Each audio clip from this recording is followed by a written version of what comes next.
Hello everybody out there, this is Ollie Barstow here for VisorDown.com, and here on your screen is the BMW M1000RR, which has, if you hadn't noticed, been launched to great fanfare as the firm's most serious attempt at creating a sports bike so good it will sweep all before it on the racetrack and charm us off it.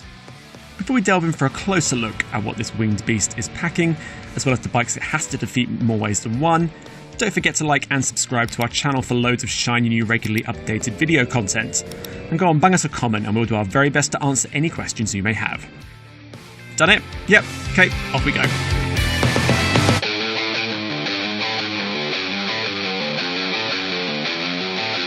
Looks and sounds familiar, yeah? Well, there's a lot of significance riding on this machine. Firstly, it represents a new flagship for the brand's fledgling line of sports bikes.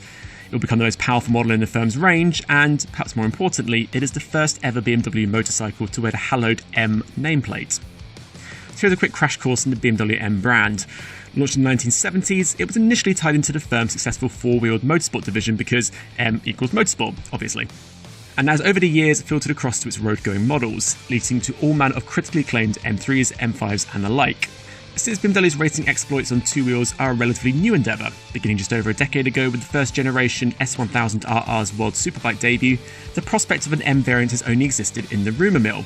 Until now. Significant though it may be for the more anorak enthusiasts among us, the BMW M1000RR fundamentally exists because the S1000RR isn't, well, good enough. On track that is, anyway, because the second generation model, launched in 2018, remains in many ways a class-defining model when it comes to day-to-day action.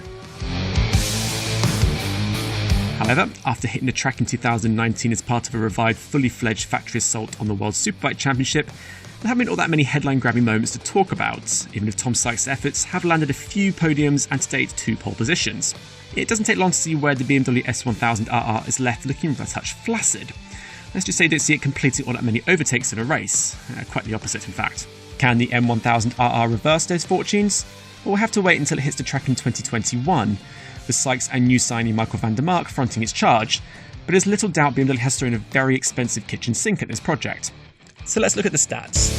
Interestingly, in terms of power, the M1000RR remains a relatively modest 212 horsepower, just 8 horsepower more than the standard model, and just about on a par with new Honda Fireblade, but well down on a 235 brake horsepower Ducati.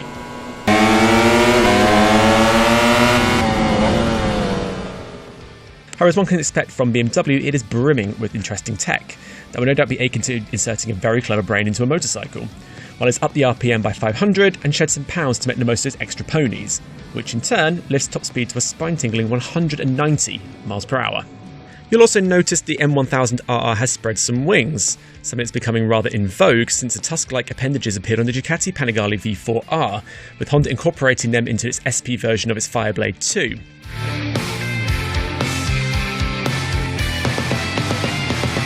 However, the M1000RR goes a little further, with a tiered system that from certain angles looks like 2 little fighter jets flanking the front end. These will likely evolve into the next generation of movable wing technology, which reacts and move independently when riding, by maximising grip when needed in bends and minimising drag when not. It's no coincidence this very bit of tech has recently just been given a green light by World Superbikes, so expect to see them flapping away at a racetrack near you soon enough.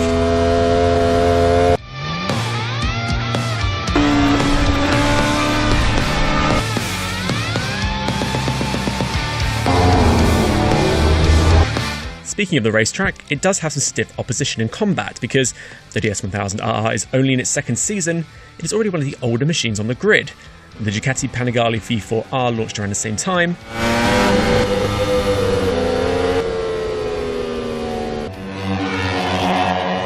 Honda's new CBR1000RR-R arriving for 2020, and Yamaha gave the R1M a significant update this year too. Only the Kawasaki ZX10RR is older, but it's dominating with Jonathan Race, so if it ain't broke...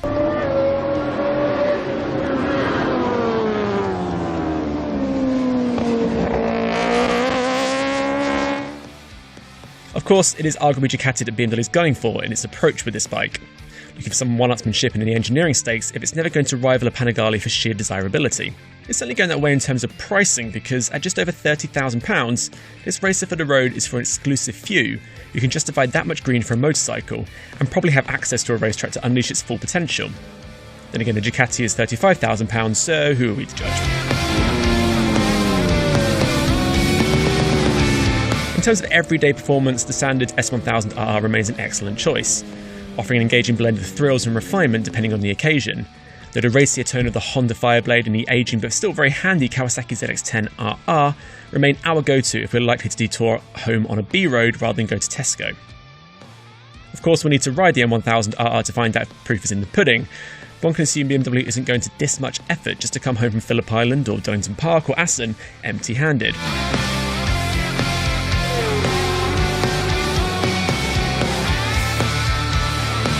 BMW might have the heritage, or really the silverware, to rival the likes of Ducati, Honda, Kawasaki and Yamaha at the moment.